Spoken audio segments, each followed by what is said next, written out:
Bonjour à tous, namasté. Je suis très heureuse d'être parmi vous aujourd'hui afin de vous présenter ce qu'est l'Ayurveda.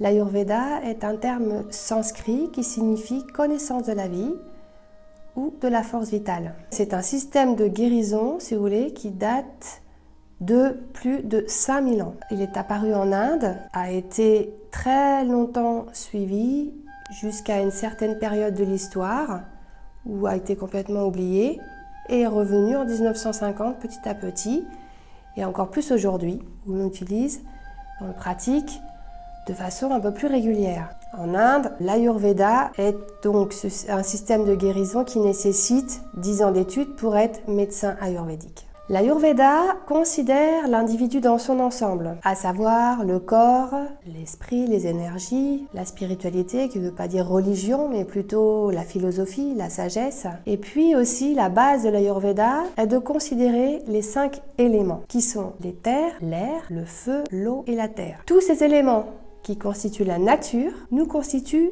également. Ces éléments sont plutôt considérés comme des énergies. Ainsi, nous allons venir à parler des doshas. Ces énergies sont regroupées par 2 et vont constituer les doshas qui s'appellent Vata, Pitta et Kapha. L'énergie Vata est le regroupement de l'éther et de l'air, le Pitta du feu et de l'eau, et les Kapha de l'eau et de la terre. Ces énergies constituent votre, comment dirais-je, votre base, votre constitution énergétique. Vous avez en vous toutes ces énergies, tous ces éléments, mais certainement, on va dire, plus de Vata ou plus de Pitta ou plus de Kapha, suivant votre constitution. Connaître votre constitution énergétique, votre constitution ayurvédique, votre dosha. Vous pourrez le savoir, par exemple, en consultant un médecin ayurvédique. Évidemment, il y en a peu en France, mais il y a des praticiens qui ont suivi des études suffisamment poussées pour pouvoir prendre votre pouls et dire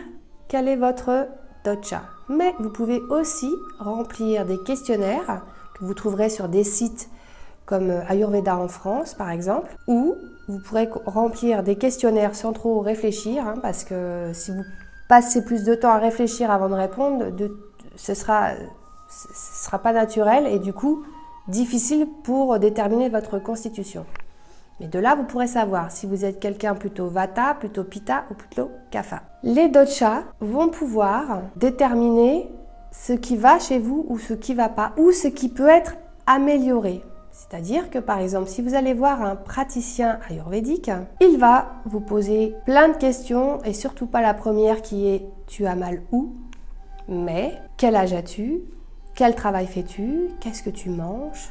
Quels sont tes rêves si tu as des rêves ?» Il va examiner votre langue, vos yeux, vos mains. Il va vous poser des questions sur vous et votre environnement. Si vous êtes marié, si ça se passe bien avec votre mari, si vos collègues vous ennuient pas trop, etc. Enfin bref, tout va être considéré. Et suivant votre constitution, il va pouvoir vous donner une hygiène quotidienne ayurvédique à suivre ou peut-être même déterminer des aliments qui seront bons pour vous et nocifs pour d'autres. Par exemple, quelqu'un qui est Pitta, donc c'est quelqu'un qui a beaucoup de feu. Alors là, je vais faire un résumé très bref. C'est une personne qui a beaucoup de feu, c'est pas la peine de lui rajouter des piments au menu ou de la moutarde, ça sert à rien. Quelqu'un qui est Vata, c'est quelqu'un qui aura beaucoup d'air dans sa constitution, donc c'est pas la peine de lui rajouter des aliments avec beaucoup d'air. Par exemple, le truc très simple, les cornflakes, les chips. Et puis quelqu'un qui est Kapha, c'est quelqu'un qui n'a pas besoin de sucre. Pourquoi ? Parce que c'est des gens qui vont retenir. Donc les Vata, si vous voulez, une personne qui est de constitution Vata va pouvoir le savoir par son comportement, par ce qu'elle mange, par ce qu'elle vit. Mais s'il y a un désordre, une désharmonie chez quelqu'un qui a une dominance Vata, cette personne va beaucoup bouger. Parce que le Vata, l'air, c'est le mouvement. Donc c'est quelqu'un en excès, en disharmonie Vata, va beaucoup parler, va être très nerveuse, anxieuse, et va avoir du mal à être ancrée, complètement désordonnée, mais comme c'est aussi un problème d'air, ça veut dire aussi sécheresse, c'est quelqu'un qui va avoir la peau très sèche, très peu d'eau, qui va avoir des problèmes d'air à l'intérieur, donc il pourra avoir des problèmes d'aérophagie, on va dire. Voilà quelqu'un qui pourrait être Vata. Donc pour ça, par exemple, on va pouvoir proposer à cette personne déjà une alimentation qui soit adaptée pour elle, de lui proposer des massages ayurvédiques et pourquoi pas des Shirodhara. Le Shirodhara, c'est ce qui va toucher très facilement le système nerveux. En massage ayurvédique, c'est un soin ayurvédique. Vous avez peut-être déjà vu, on fait couler de l'huile chaude au niveau d'Ajna Chakra, le système de contrôle. Et avant de faire ceci, cette personne aura reçu un massage crânien. Donc ça, c'est très bien pour vraiment lâcher prise. Vraiment calmer et s'ancrer. Et puis, en termes par exemple d'activité physique, en yoga, on pourra lui proposer plutôt des postures de fermeture, d'ancrage. Voilà.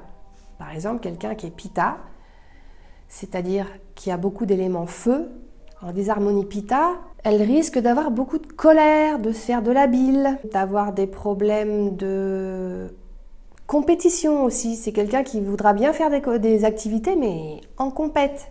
Le Pitta, c'est la transformation. Donc l'idée, c'est de calmer et de retrouver un équilibre. Pour ce qui est du Kapha, le Kapha, c'est l'inertie. C'est des gens qui vont retenir plutôt. Des problèmes de mucus, donc des problèmes de bronchite, de sinusite, mais également peut-être de prise de poids. En émotionnel, des personnes qui ne vont pas trop parler.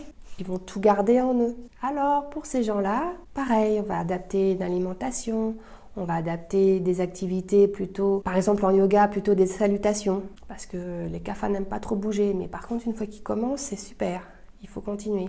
Les marches, la natation, et puis en massage, alors là, il y a plein de choses. La Abhyanga, par exemple, est très bien pour débloquer tout ça et refaire circuler toutes ces énergies. Et puis, qu'est-ce qu'on pourrait dire d'autre? Parce que l'Ayurveda, c'est tellement vaste. Si vous allez voir un médecin faire une cure ayurvédique en Inde, vous pouvez même en faire en France, certaines cures sont programmées, vous allez pouvoir cibler une problématique ou même prévenir une problématique qui pourrait arriver. Mais en tous les cas, l'idée, c'est d'être bien, joyeux, et que toute cette énergie circule le plus harmonieusement possible, dans les meilleures conditions pour vous, puisque vous êtes unique. Donc, tout sera adapté à vous. En Ayurveda, vous pouvez prévenir la maladie, bien entendu. Et quand vous l'avez, essayez de revenir à l'essentiel. Il y a plusieurs moyens pour cela. Il y a donc l'alimentation, la pharmacopée à base de plantes, les massages ayurvédiques que je pratique, le yoga, les activités, la méditation, et puis surtout une sagesse intérieure et aussi être en accord avec la nature, puisque nous avons tout ce que nous avons à l'intérieur, ces 5 éléments, sont aussi à l'extérieur et il faut vraiment en prendre soin. C'est-à-dire que, évidemment, puisqu'on fait partie de la nature, comprenez bien que faire des choses contre nature, forcément, ça va déséquilibrer le système. Par exemple, l'alimentation. Bien entendu, manger des fraises en hiver, c'est franchement pas logique. Forcément, si c'est tout comme ça, si on fait tout contre nature, que ce soit dans son comportement, dans son environnement, dans ce qu'on ingère, dans ce qu'on entend, ça devient forcément déséquilibrant. Et forcément, il y a un moment donné, ça va vous atteindre au plus profond de vous-même. Donc, prenons les choses en main. Voilà, c'est simple. Prenez soin de votre corps, prenez soin de ce qui vous entoure, mais à la limite, je pense que vous y arrivez plus facilement à prendre soin de ce qui vous entoure. Mesdames, vous aimez bien les plantes qu'il y a chez vous. Qu'est-ce que vous les arrosez avec quoi? Vous les arrosez pas avec du soda, vous les arrosez avec de l'eau. Et pour cause. Parce que sinon, ça ne va pas le faire. On est d'accord. Pareil pour vous. Vous êtes une belle plante. Soyez gentille d'en prendre soin. Pour vous, les hommes, si vous ne comprenez pas ce que je veux dire, vous avez une belle voiture. Vous adorez votre voiture.